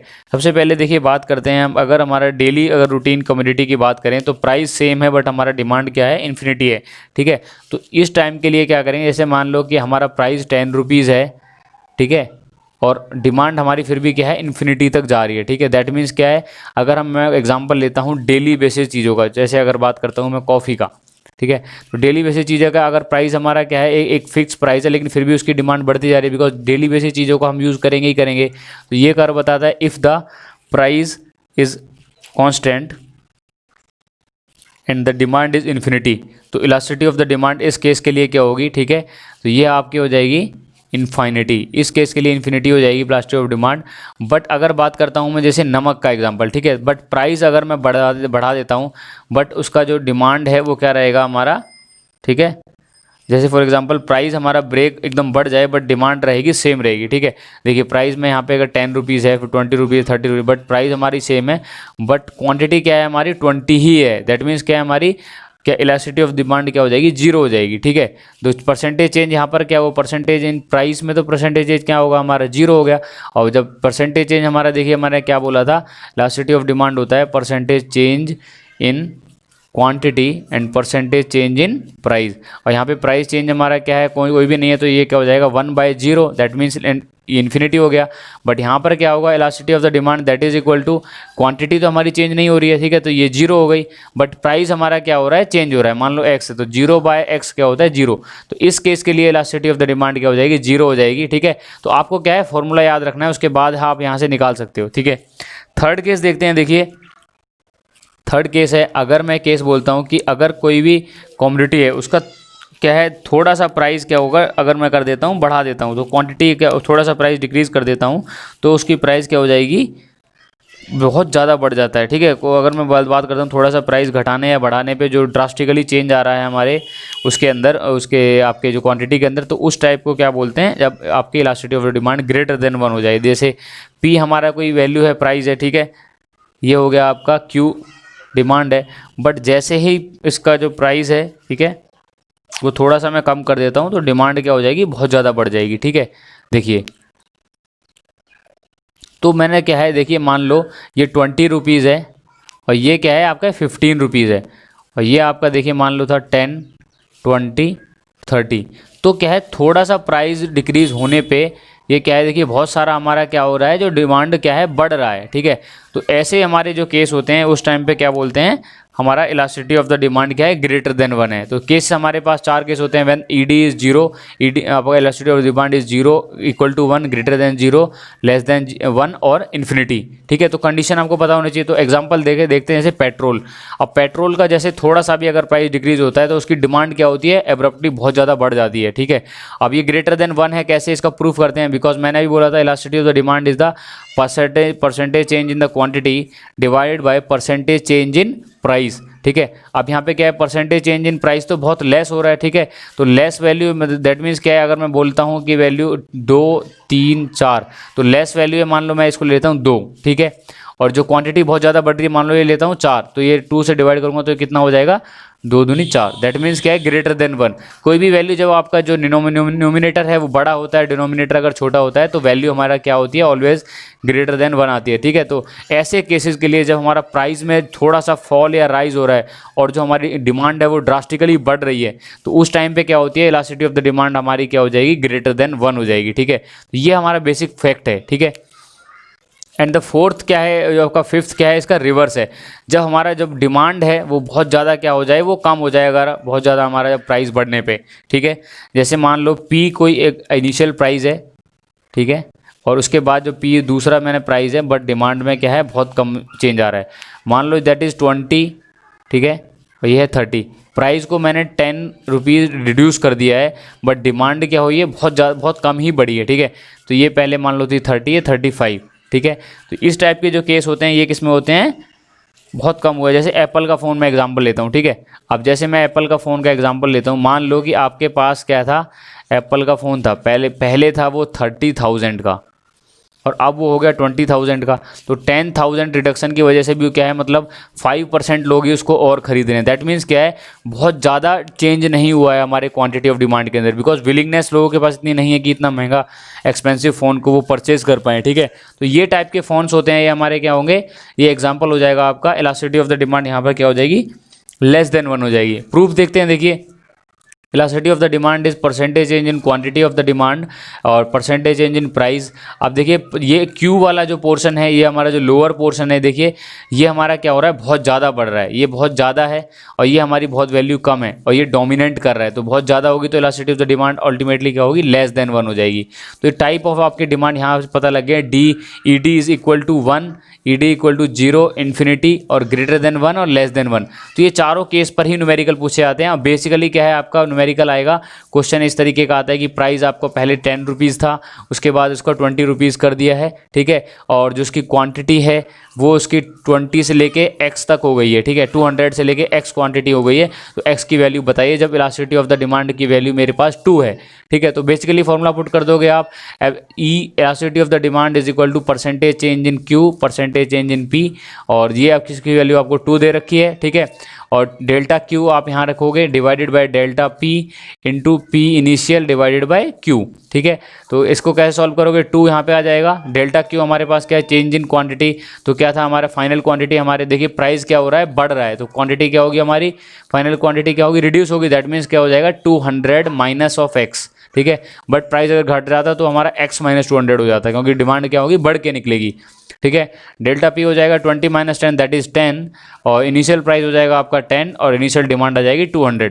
यहाँ से आप x की वैल्यू कैलकुलेट करोगे तो इजीली आपको डिमांड आएगी, और वो आपकी डिमांड देखिए 200 से कम आएगी, बिकॉज क्या है, हमारा प्राइस बढ़ रहा है तो डिमांड अल्टीमेटली क्या होगा, रिड्यूस होगा। तो ये बेसिक फंडामेंटल है हमारे मार्केट के और उसके डिमांड एंड सप्लाई के। ठीक है, अब बात करते हैं देखिए मार्केट के बारे में। बेसिकली क्या है, आज थोड़ा सेशन लंबा हो जाएगा बिकॉज हम कंप्लीट करेंगे इकोनॉमिक्स को, इसके बाद हम इंडियन ज्योग्राफी कवर करेंगे। ठीक है, मार्केट क्या है, देखिए मार्केट एज अ प्लेस है जहाँ पर कोई भी मैन्युफैक्चरर है, कोई भी प्रोड्यूसर है, अपने प्रोडक्ट को प्रोवाइड करता है कंज्यूमर्स के लिए। ठीक है, और वहाँ पे क्या कर लेते हैं वो लोग, उसे गुड्स और सर्विस को खरीदते हैं। ठीक है, तो वो प्लेस क्या कहलाता है, मार्केट कहलाता है, और इसको हम बोलते हैं बाजार। ठीक है, और बेसिकली टाइप्स अगर मार्केट की बात करें तो फर्स्ट टाइप है हमारा, देखिए फर्स्ट टाइप है हमारा मार्केट का, फर्स्ट इज,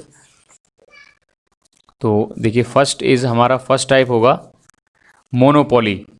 ठीक है, मोनोपोली बेस्ड, मोनोपोली। सेकंड आपका होता है देखिए परफेक्ट कंपटीशन, और थर्ड वन इज ओलिगोपोली, या फिर आपको बात करें 2 सेलर या more than 2 seller and more buyer. ठीक है, तो मोनोपोली कौन सा मार्केट होता है, देखिए अब मार्केट का मीनिंग मैंने अभी डिस्कस किया है। मार्केट एक ऐसा प्लेस जहाँ पर कोई भी आपका प्रोड्यूसर है, मैन्युफैक्चरर है, अपने प्रोडक्ट को क्या करता है, सेल करता है अपने कंज्यूमर्स को, अपने जो भी कस्टमर्स हैं उनके हो। ठीक है, और मोनोपोली क्या है, उस कंडीशन जहाँ पर हमारा क्या है, एक ही प्रोड्यूसर हो बट नंबर ऑफ जो आपको जो परचेज करने वाले हैं कंज्यूमर्स हैं वो बहुत ज़्यादा हो। ठीक है, ठीक है, उस टाइप के जो मार्केट को बोलते हैं मोनोपोली, यानी कि एक अधिकार, एक अधिकार। ठीक है, मतलब क्या है, की पॉइंट क्या है इसका, सिंगल प्रोड्यूसर, ठीक है, या सिंगल सेलर। ठीक है, मोर नंबर ऑफ बायर्स। ठीक है, ये आपका और क्या है, ये इसका की पॉइंट है। और ban on the other industries या मैन्युफैक्चर, अदर जो मैन्युफैक्चर होंगे उनको बैन है, वो लोग अपना प्रोडक्ट लॉन्च नहीं कर सकते, ठीक है।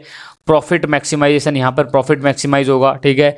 और control over the price, price control भी एक अकेले इन्हीं के हाथ में होगा, बिकॉज इनके पास एक ही हक है कि भाई ये कि कोई और तो इनके पास देखिए वो नहीं है कि भाई कोई और से खरीद लेंगे लोग, क्योंकि लोगों के पास क्या है, ऑप्शन नहीं है कहीं और जाने का, ठीक है। तो इसका देखिए मैं एक स्टैंडर्ड एग्जांपल लेता हूँ, जैसे इंडियन रेलवे, अगर मैं बात कर लेता हूँ जितनी भी आपकी जो प्राइवेट जो आपकी जैसे मेट्रो वगैरह है इन सबको हटा देता हूँ, तो इंडियन रेलवे क्या है, एक तरीके से मोनोपोली है।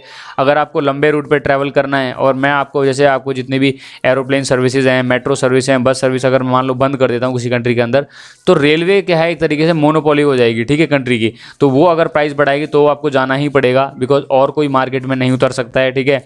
प्राइस सेट इन्हीं के हाथ में है, प्रॉफिट मैक्सिमाइजेशन सब इन्हीं के हाथ में रहेगा, और किसी भी और मार्केट को क्या है अलाउ नहीं कर सकते हम इसमें इंट्रोड्यूस करने के लिए। तो ये कंडीशन होती है मोनोपोली।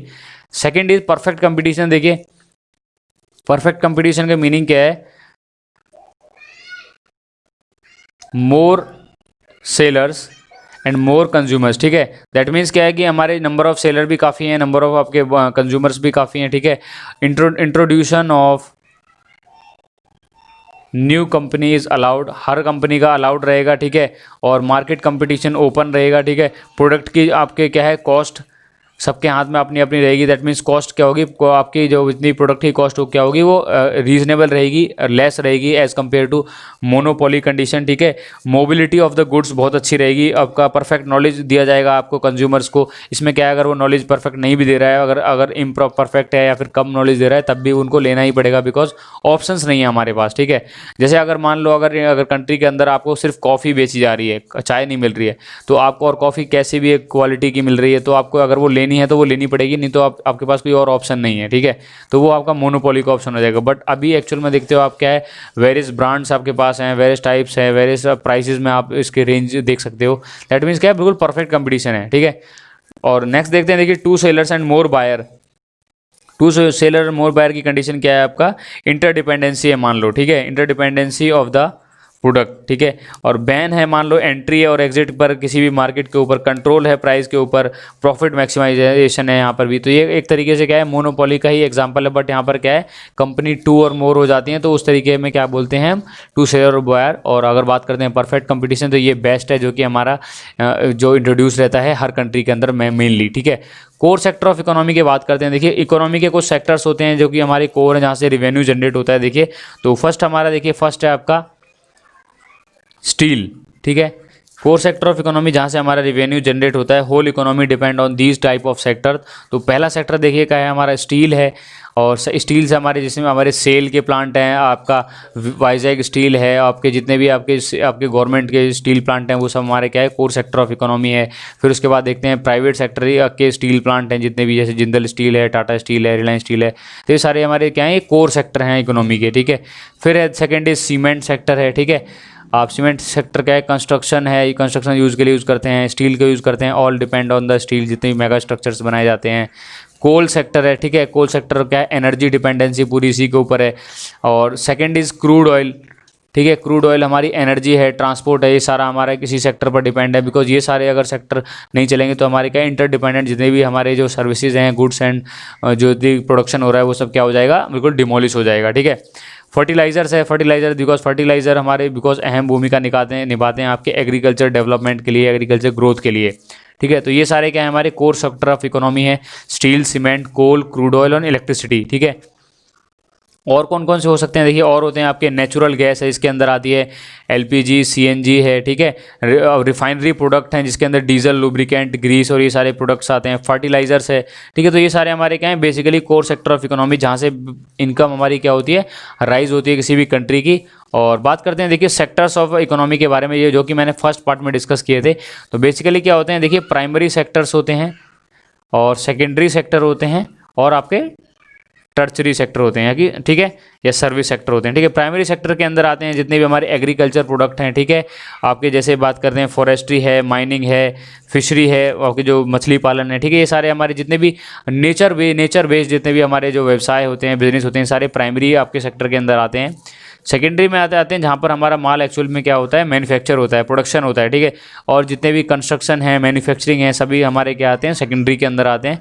और टर्शियरी सेक्टर के अंदर आते हैं सर्विस सेक्टर है, बैंकिंग है, टेलीकम्युनिकेशन है, इंफ्रास्ट्रक्चर है, इंश्योरेंस है, ट्रेड है। तो ये सब मैंने ऑलरेडी पार्ट 1 में डिस्कस किए थे, ठीक है। तो अब देखते हैं लास्ट हमारा टॉपिक है डेफिसिट। डेफिसिट क्या होता है, बेसिकली डेफिसिट होता है घाटा, ठीक है। अब देखिए हमारी जितनी कमाई हुई है उसके बाद कितना हमारा उसमें घाटा हुआ है, तो उसको बोलते हैं डेफिसिट। और there is a 3 type of major deficit. वो फर्स्ट होता है आपका रिवेन्यू डेफिसिट, ठीक है। रिवेन्यू डेफिसिट मतलब क्या है, राजस्व घाटा। इसको आप कैलकुलेट करते हैं, देखिए इसका फॉर्मूला होता है टोटल रिवेन्यू, आपका जितना भी रिवेन्यू हमारा रिसीव्ड हुआ है आपका कंट्री के अंदर, minus of total revenue expenditure, ठीक है। कितना हमारा रिवेन्यू कलेक्ट हुआ है minus total revenue expenditure is equal to आपका होता है रिवेन्यू डिफिसिट, ठीक है। कितना रिवेन्यू राजस्व घाटा हुआ है, ठीक है। जैसे फॉर एग्जांपल हमें 10,000 करोड़ है आपका और 8,000 करोड़ आपका क्या है, एक्सपेंडिचर हो गया है, तो 2,000 करोड़ का क्या हुआ है, आपका रिवेन्यू डेफिसिट है, ठीक है, राजस्व घाटा हुआ है, ठीक है। बजट आपका डेफिसिट होता है, that is budget deficit is equal to total budget receipt minus total expenditure, ठीक है। Total budget expenditure that is equal to budget deficit. तो फॉर्मूले ही पूछे जाते हैं basically, what is the revenue deficit, that is equal to total revenue minus total revenue expenditure, total budget revenue minus total budget expenditure, ठीक है। ये आपके बेसिकली आपके डिफिसिट हैं। और third important type of deficit is physical deficit, राजकोषीय घाटा। ये बहुत ज़्यादा इंपॉर्टेंट है, इसको मैंने पहले भी डिस्कस किया था। फिजिकल डेफिसिट होता है आपका, देखिए टोटल रिवेन्यू रिसिप्ट, ठीक है, total revenue received plus interest payment. Interest payment में क्या है, जितने भी इन्होंने जो इंटरेस्ट दे रखी है, चाहे वो आपको बैंकों से कमाए, चाहे वो अदर कंट्रीज़ को लोन दिया हुआ है वहाँ से जितना भी इंटरेस्ट इन्होंने कमाया है, ये क्या होता है आपका फिजिकल डेफिसिट होता है, ठीक है। ये 3 इंपॉर्टेंट टाइप ऑफ डेफिसिट हैं। अब बात करते हैं देखिए कमेटीज़ के बारे में। देखिए अब बहुत सारी कमेटीज़ थी जो बनाई गई, हमारी काफ़ी सारे रिवॉल्यूशन लाए गए, ठीक है। आप उन कमेटीज़ का नाम पूछ लेते हैं। देखिए फॉर एग्जांपल मैं बात करता हूँ फॉर पॉवर्टी लाइन, गरीबी रेखा को जो नियंत्रित करने के लिए एक कमेटी बनाई गई, जिसने एक प्रॉपर रिपोर्ट पब्लिश की कि भाई ये जो हमारी होनी चाहिए प्रॉपर गरीबी लाइन इस लेवल तक होनी चाहिए, इतना कैलोरी इनटेक होना चाहिए। जैसे गाँव के लिए 2400 कैलोरी रखा गया और शहरों के लिए 2100 कैलोरी इनटेक रखा गया पर डे के अंदर, ठीक है। तो इससे अगर कम कर रहे हैं दैट मीन्स वो लोग क्या हैं, गरीब हैं, ठीक है। तो फर्स्ट इंपॉर्टेंट कमेटी है, देखिए फर्स्ट इंपॉर्टेंट कमेटी के बारे में बात करता हूँ, जो कि हमारी इंपॉर्टेंट कमेटी है जिसने बहुत ज़्यादा एक अच्छे रिवॉल्यूशन के तौर पे काम किया हमारा, ठीक है। वो है फर्स्ट, देखिए हमारी फर्स्ट कमेटी थी आपका सुरेश तेंदुलकर कमेटी, ठीक है। सुरेश तेंदुलकर कमेटी, ठीक है। इन्होंने किसके लिए काम किया हमारा, for the poverty line, for poverty line, ठीक है। इन्होंने पॉवर्टी लाइन के लिए काम किया। Second committee is Rekhi committee. ये वही कमेटी है जो मैं पढ़ा रहा हूँ आपको, जो जितने भी हमारे आने वाले एग्जाम्स के लिए बहुत इंपॉर्टेंट है, और ये कई बार क्या हुए हैं, बार बार ये रिपीट भी हुई हैं, ठीक है। रेखी कमेटी हमारा बिलोंग करता है रिफॉर्म ऑफ इनकम टैक्सेस, ठीक है। इनकम टैक्स के जितने भी हमारे इनडायरेक्ट टैक्सेस हैं, ठीक है, रिफॉर्म्स ऑफ इनडायरेक्ट टैक्सेस। आपको बताना है अभी इनडायरेक्ट टैक्सेस को क्या करा गया है, डिसॉल्व करके एक नया टैक्स लाया गया है, और उसकी नंबर ऑफ स्लैब बतानी है और उसका नाम बताना है, ठीक है। और देखिए नेक्स्ट हमारा क्या है, राजा चेले कमेटी, ठीक है। राजा चेले कमेटी थी हमारी, ये किसके लिए थी, आपकी रिफॉर्म इन टैक्स सिस्टम, ठीक है। Reforms in tax system, tax system के अंदर कितने रिफॉर्म्स आए, ठीक है। और 1991 का रिफॉर्म आपको पता था, तो बताना है कि वो किस कमेटी के तहत वो लाया गया, ठीक है।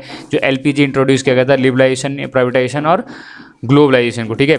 और देखिए सरकारिया कमेटी है आपकी, सरकारिया कमेटी, ये बिलोंग करती है आपके relation between the state and centre, relation between state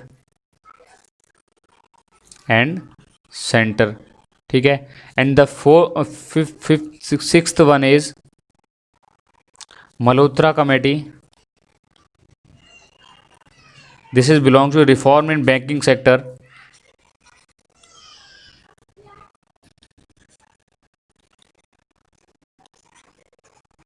reforms in banking sector, ठीक है। Next one is Bhagwati committee. This denotes to inspection of unemployment. Unemployment को यहाँ पर जैसे मैंने बताया था कि अनएम्प्लॉयमेंट का क्या करा गया, मेजरमेंट किया गया कि किस टाइप को कि जो बेरोज़गारी को हमारे क्या करा जाएगा, प्रॉपर मेजर किया जाएगा, नंबर ऑफ़ आवर्स फिक्स करे गए, ठीक है, वेजेस फिक्स करे गए, जो मिनिमम वेज होते हैं उसको रिवाइज भी किया जाता है टाइम टू टाइम, जो हमारी लेबर है जो उसकी जो मिनिमम वेज कितनी रखी जाएगी, वर्किंग डेज कितने रखे जाएंगे, ठीक है। तो ये सारी पॉलिसीज़ को इन्होंने काम किया है मिलके भगवती कमेटी ने। और next committee is Sam Pitroda committee, ठीक है, काफ़ी इंपॉर्टेंट है ये question. Modernisation of railway, Sam Pitroda committee ने काफ़ी जो काम किया है हमारा रेलवे मॉडर्नाइजेशन के लिए। And the next one is D Subba Rao, ये गवर्नर भी रह चुके हैं हमारे आरबीआई के, ठीक है। D Subba Rao committee, reforms of monetary policy, ठीक है, जितनी भी हमारी मौद्रिक पॉलिसी हैं, ठीक है, उनके लिए अब इन्होंने रिफॉर्म लाए, कैसे लिक्विडिटी मेंटेन करनी है मार्केट के अंदर जो मनी की, ठीक है, बिकॉज लिक्विडिटी बहुत कम कम और ज़्यादा हो जाएगी, इन्फ्लेशन और डिफ्लेशन क्रिएट हो जाता है, जो कि मैंने ऑलरेडी लास्ट वीडियो में डिस्कस किया था ये क्या होती है कंडीशन, इन्फ्लेशन और डिफ्लेशन, ठीक है। और नेक्स्ट कमेटी हमारी जो लास्ट कमेटी है आपकी 10th is MC Joshi committee, ठीक है, MC जोशी कमेटी, ये क्या है, इंस्पेक्शन ऑफ ब्लैक मनी यानी कि काले धन की जांच के लिए इसने क्या कराया था, काम करा गया था इस कमेटी ने, ठीक है। ये कुछ इंपॉर्टेंट कमेटीज़ हैं, ठीक है। अब देखिए जो मैं बात करता हूँ पुराने जो लेक्चर्स के बारे में, जिन्होंने फर्स्ट पार्ट, सेकंड पार्ट और थर्ड पार्ट को नहीं देखा हुआ है तो उसका मैंने लिंक नीचे डिस्क्रिप्शन में दे रखा है, आप तीनों पार्ट को देखिए। और कंप्लीट इकोनॉमिक्स हमने देखिए 4 आवर के अंदर कवर करी है, ठीक है। तो जो भी ये बच्चे प्रिपरेशन कर रहे हैं, चाहे वो SSC CGL हो, JEN हो, और आपका RRB NTPC हो, ठीक है, और आपका राजस्थान JEN का एग्ज़ाम हो, क्योंकि सब में क्या है, जितने भी आपके आने वाले एग्ज़ाम है सब में इकोनॉमिक्स का पोर्शन आएगा ही आएगा। आपका 20 to 10 क्वेश्चन तो पूछे ही जाते हैं, ठीक है। डिपेंड करता है नंबर ऑफ वेटेज आपको जनरल स्टडीज़ का कितना है। तो ये क्वेश्चन आपको सबको हेल्प करेंगे, जितना भी मैंने इसमें टॉपिक डिस्कस करे हैं आपकी प्रिपरेशन के लिए, ठीक है।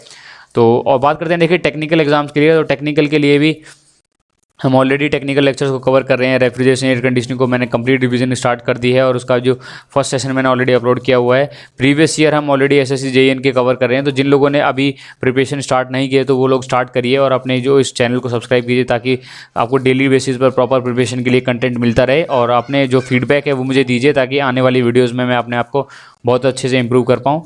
मिलते हैं नेक्स्ट वीडियो में। Stay home, stay safe.